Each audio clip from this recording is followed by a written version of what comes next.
सारे परदेसी एक जैसे नहीं होते हैं, सारे परदेसी एक जैसे नहीं होते हैं।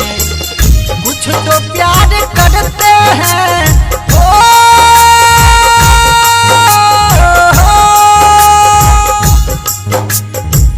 कुछ तो प्यार करते हैं, कुछ पाकर भी खोते हैं।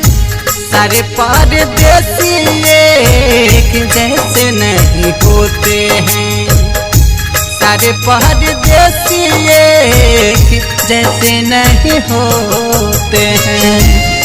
जरा पाने की चाहत में बहुत कुछ छूट जाता है राहुल जी, जरा पाने की चाहत में बहुत कुछ छूट जाता है।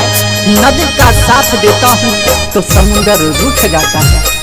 अरे प्यार तो हमने भी किया था, प्यार किया था बदनाम हो गए, प्यार किया था बदनाम हो गए, सच्चे हमारे सरियाम हो गए। और जालिम ने इस वक्त मेरा दिल बुरा जब उनके प्यार में गुलाम हो गए।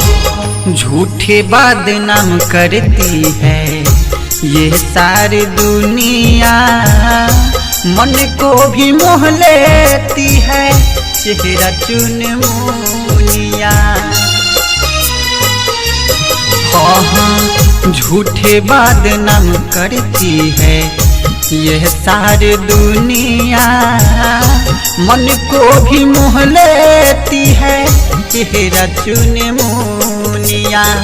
दिल में याद मान लेकर सपना सजोते हैं, सारे परदेसी एक जैसे नहीं होते हैं, सारे परदेसी एक जैसे नहीं होते हैं, सारे परदेसी एक जैसे नहीं होते।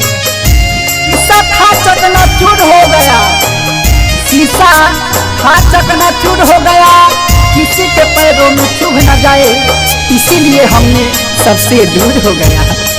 नजरिए हया है नजरिए कया है, नजरिए हया है नजरिए कया है, नजरिए हमवत नजरिए सजा है। नजरिए नजर से मिलाएला और नजरिए के मारल केहू बच ही न पावेला। ये बाबर भाई तबरेज भाई देखा, आसमां से छोड़ा लाते हैं तारों से छीने के, चोट नहीं लगने देते हैं परदेसी दिल को। आसमां से छोड़ा लाते हैं तारों से छीने के, चोट नहीं लगने देते हैं परदेसी दिल को।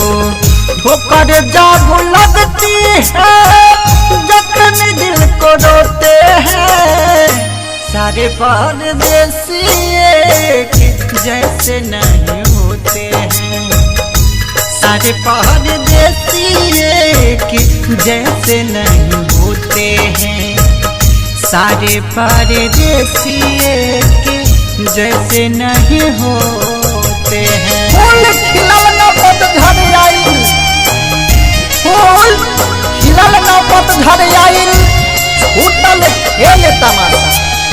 अरे फूल खिलल न पतझड़ आइल, छूटल खेल तमाशा। और स्वागत के संसार में भैया कहीं समय प्यार के आशा।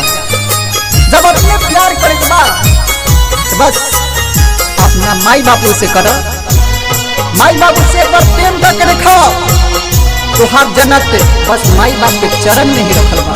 राइटर किसानी मुझे प्यार काहे करे ना, जालिम जमाना राहुल बच कर के रहना।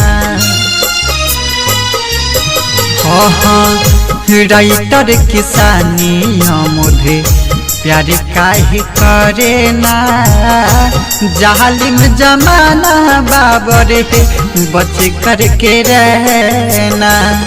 तिनका तिनका जोड़ के जीवन को हम बिताते होते हैं, सारे परदेसी एक जैसे नहीं होते हैं, सारे परदेसी एक जैसे नहीं होते हैं, सारे परदेसी एक जैसे नहीं होते हैं।